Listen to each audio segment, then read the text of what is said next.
Good morning, everyone. Today I'm going to be teaching a 6th grade lesson on argumentative writing. And I want to tell you that throughout this lesson, I'll be transitioning between being the teacher and also being the student explaining my lesson plan. So there'll be some movement between those voices as I teach. Good morning, class. Welcome to writing class this morning. As you're coming into class, I'd like you to pull out your Chromebooks and I'd like you to go to slido.com and type in this code so that you can join our poll for this lesson.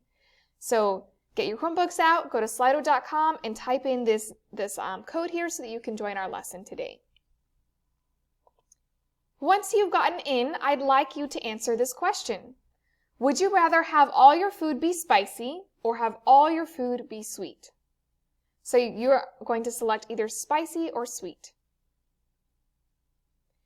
Once you've made your selection, I'd like you to turn to someone next to you and tell them why you chose spicy or sweet. Give a reasoning for why you chose spicy or sweet.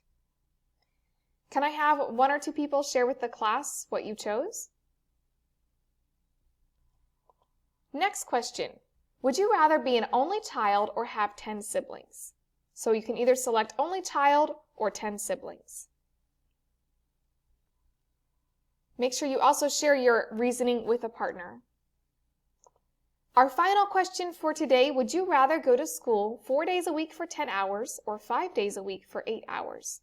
You can choose either 4 days a week for 10 hours or 5 days for 8 hours. Once you've made your selection, make sure you share with a partner.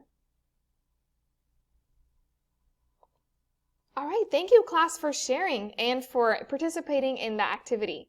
So now I want you to pull out your writing journals, and I want you to write about this question. So write this question down. How do you win an argument? So I want you to think and write, and then in a couple minutes, we're going to pair and share.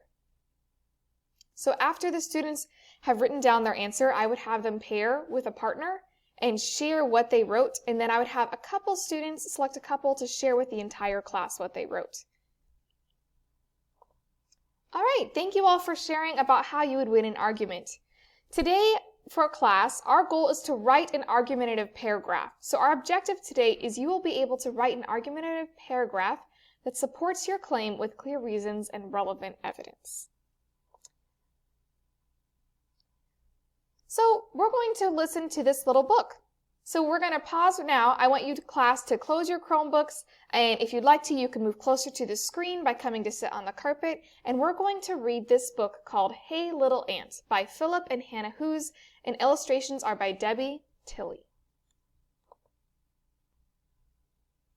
Hey Little Ant by Philip and Hannah Hoos, illustrations by Debbie Tilley. Hey little ant down in the crack, can you hear me? Can you talk back? See my shoe? Can you see that? Well, now it's gonna squish you flat.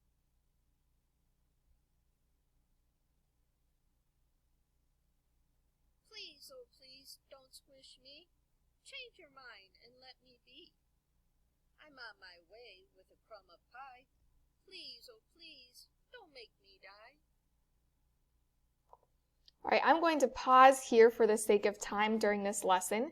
But what this book is about, it's a little discussion between this kid and the ant is giving reasons why the kid shouldn't kill him, and the kid is giving reasons why he should kill him. And it ends with a very climactic ending where we actually don't know what happens, whether the kid decides to squish the ant or whether the ant gets to run away.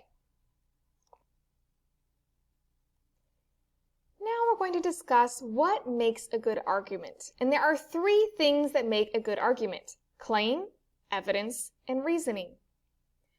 First of all, I want you to turn and talk to a partner. What do you think claim is? Very good. Claim is a statement about something that you believe to be true. For example, I believe that Moose Tracks is the best ice cream. That would be a claim because that's something that I believe to be true. Now turn and talk to your partner. What do you think evidence is? Can I have one person share? Evidence is facts that prove your claim is true. Very good. So evidence that Moose Tracks is the best ice cream would be that Moose Tracks contains vanilla ice cream and it also has fudge. Now let's talk about the third part of a good argument, reasoning. What do you think reasoning is? Can I have someone tell me? Reasoning is logical arguments that support your claim.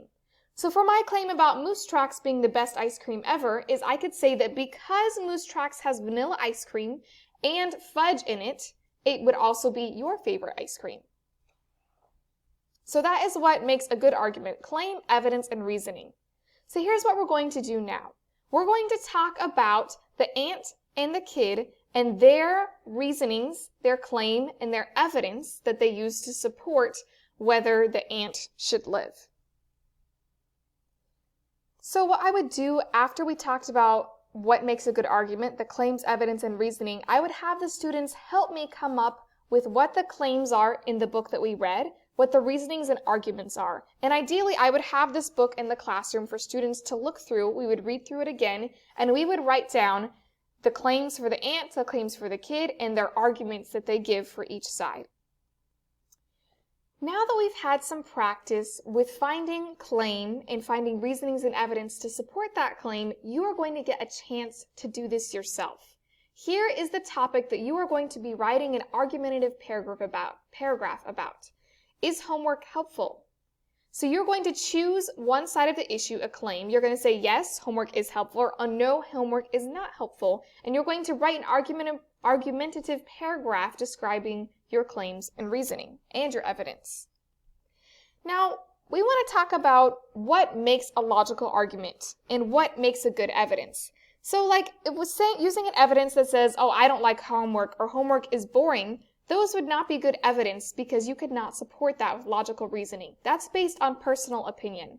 So as you're writing your paragraph, make sure you're using reasonings and evidence that are logical and that make sense and that aren't based on personal opinion. So your paragraph should start with a topic sentence. And in your topic sentence, you should state your claim. I think that homework is helpful, or I do not think that homework is helpful. And then you will provide 3 evidences/reasonings. So at least 1 evidence and 1 reasoning. So you could have 2 evidences and 1 reasoning, or 2 reasonings and 1 evidence, but you need at least 1 of each. Those will be your 3 sentences for the body of your paragraph. And then in your concluding sentence, you're going to summarize your claim and you're going to make a strong statement for why someone else should believe the same that you do. Now remember, we're not trying to use opinion here. We're trying to really focus on the facts, and the facts are what are going to persuade someone to your point of view. Now your paragraph may not be just 5 sentences. Your paragraph could end up being 8 to 12 sentences because you could end up writing several sentences for each evidence and reasoning. And that's okay. Some of you may be able to write more. Some it might be a little bit less.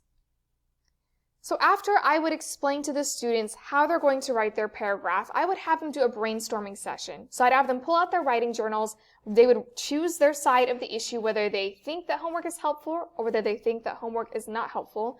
And they would put bullet points of their evidence and reasonings to support their claim. This is just a session for them to really think through and support their claim and think about what evidence and reasonings they could use. After students have brainstormed, I would ask them to log onto writeabout.com, and they would be selecting here this argumentative writing. This is the prompt I have for them. Is homework helpful? And so I would have each of them write their response in this context because this platform allows students to be able to view each other's writing and for me to view it and for them to be able to comment on each other's writing. So I've actually posted something here. It's just a post with the prompt again. And so I can read the post and students can choose pictures for their post. They can write about it and then they can add a comment on other students' work. So I would give students plenty of time in class to work on writing their argumentative paragraphs. And then near the end of class, I would ask them to pair and share with the students, even if they're not finished, to just share their claim and their reasonings to kind of see what other students' opinions are.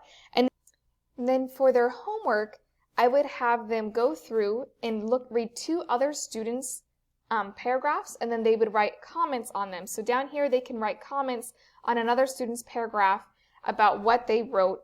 And before I would have them write comments, I would make sure that we had talked about in class what it means to comment on another student's work, how to be polite, how to give constructive feedback, and to also how to give positive comments and to look at the positives in another student's writing. So my assessment for this lesson would be the student's completion of this paragraph and also their ability to positively comment on another student's work. And that would be the end of my lesson.